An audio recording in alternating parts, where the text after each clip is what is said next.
Hi, this is Mrs. Basin, and today we're going to talk about theoretical, actual, and percent yield.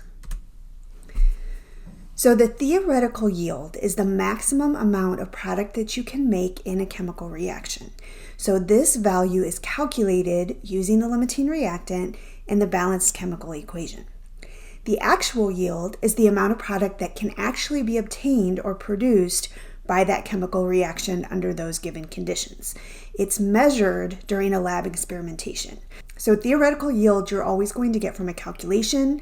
The actual yield you will always get from either going back to the lab and putting your product on the balance, or it would be given in the problem if you're not in a lab situation. The percent yield then compares these two values. So it compares the actual yield to the theoretical yield, and it gives us an idea of the efficiency of the reaction.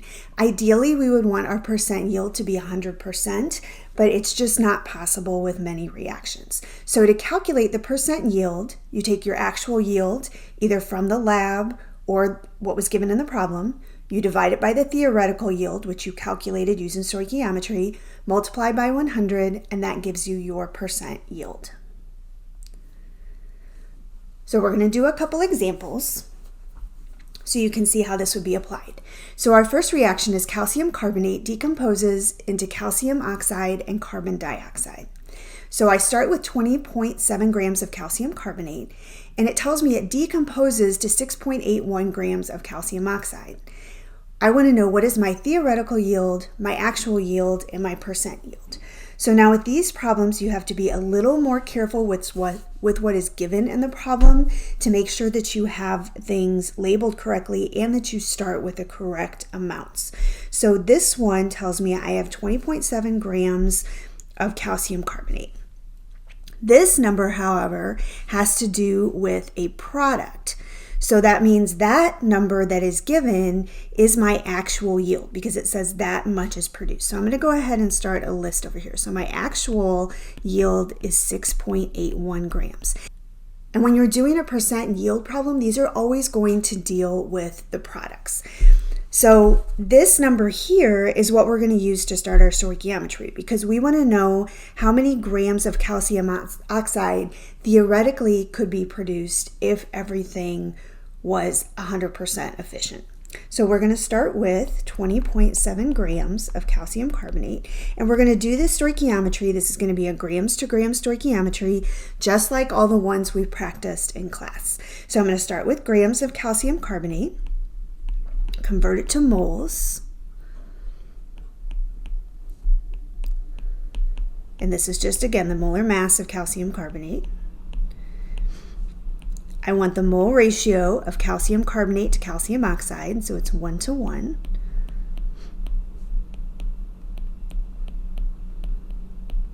And then finally, I'm going to go to grams of calcium oxide. So molar mass of that is 56.08. So notice this is the same stoichiometry we've been doing. So this is no different than what we've already learned how to do. But all of those answers that you've been calculating are actually theoretical yield. So we're just now giving a name to that amount that you've calculated when you're calculating amounts of products. So when I calculate this, I get 11.6 grams of calcium oxide. So this is my theoretical yield. Okay, so this is theoretical. So actual yield was given, theoretical yield was calculated. So then my final question here is, what is my percent yield? So what we just talked about, percent yield is the actual, so what you actually produced over the theoretical yield, what theoretically you could have produced given the amounts in the problem, times 100. So in this one, my actual was up here, 6.81 grams. Theoretical was what I calculated, times 100. So my percent yield for this one is 58.7%. Okay, so this is my percent yield. So again, actual is given in the problem, theoretical is calculated, percent yield is a comparison between the two. That one is also calculated. So this one says methanol can be produced by the reaction between carbon monoxide and hydrogen. So if I have 6.85 times 10 to the fourth grams of CO and it's reacted with excess H2, that just means there's more than enough for the reaction to proceed, what is the theoretical yield of methanol? So my first calculation here is going to be to calculate the theoretical yield. So I'm going from CO to methanol, CH3OH. This is how many grams of CO are given. I want to know how many grams of methanol I can make. So 6.85 times 10 to the fourth grams of CO, converted to moles. 1 mole of CO is 28.01 grams of CO. Again, that's just the molar mass. Now we're going to the balanced equation for the coefficients, and these have been 1 to 1 so far. So 1 mole of CH3OH, 1 mole of methanol for every 1 mole of CO. Last step, go back to grams. 1 mole of CH3OH is 32.05 grams. Okay, do the calculation. And according to this, I should be able to produce 7.84 times 10 to the fourth grams of CH3OH. So we're dealing with a little bigger numbers on this particular one. So again, this was given. So the number given of the reactants tells me how much product I can make. Now this next part tells me 3.57 times 10 to the fourth grams is actually produced. So that means this is my actual yield. So to get my percent yield, I need to compare my actual yield to what I just calculated, which is my theoretical yield. And that'll give me my percent yield. So again, percent yield equals actual over theoretical times 100. So actual, again, either given or measured in the lab. Theoretical comes from a calculation times 100. And this particular reaction gives me a 45.5% yield. Okay, last example. Chlorobenzene, which is C6H5Cl, is used in the production of many important chemicals such as aspirins, dyes, and disinfectants. One industrial way of preparing chlorobenzene is shown below. So you take C6H6, which is benzene, plus chlorine, Cl2. You get chlorobenzene, and you also get HCl.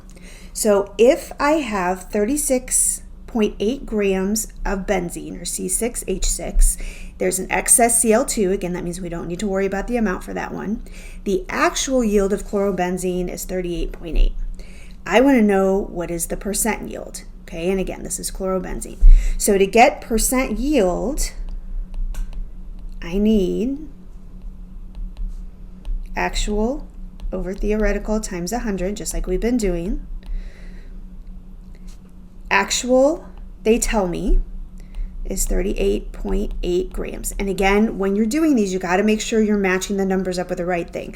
So it says the actual yield of chlorobenzene. So when you're doing an actual yield, it's going to be a product. So that's given. So that was what they got when they ran this reaction in the lab.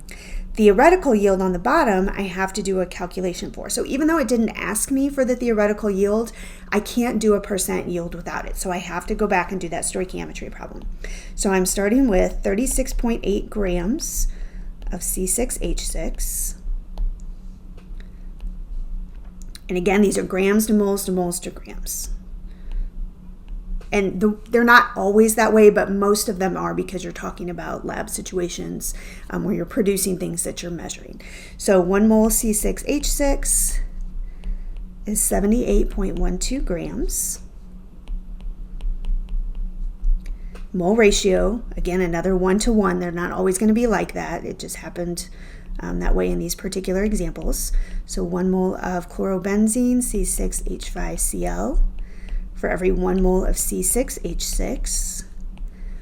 Last step, convert back to grams. So 1 mole of C6H5Cl is equal to 112.56 grams C6H5Cl. So again, grams, moles, moles, grams. So that gives me 53.0 grams of C6H5Cl. So again, the calculated value, if this was a 100% efficient reaction, I should be able to make 53 grams. So that's my theoretical yield. So I'm going to go back to my percent yield calculation at the bottom, because now I have that bottom number times 100. That gives me 73.2% yield. So that would be my final answer. So again, even though it doesn't specifically ask for a theoretical yield, that's the only way I can calculate my percent yield.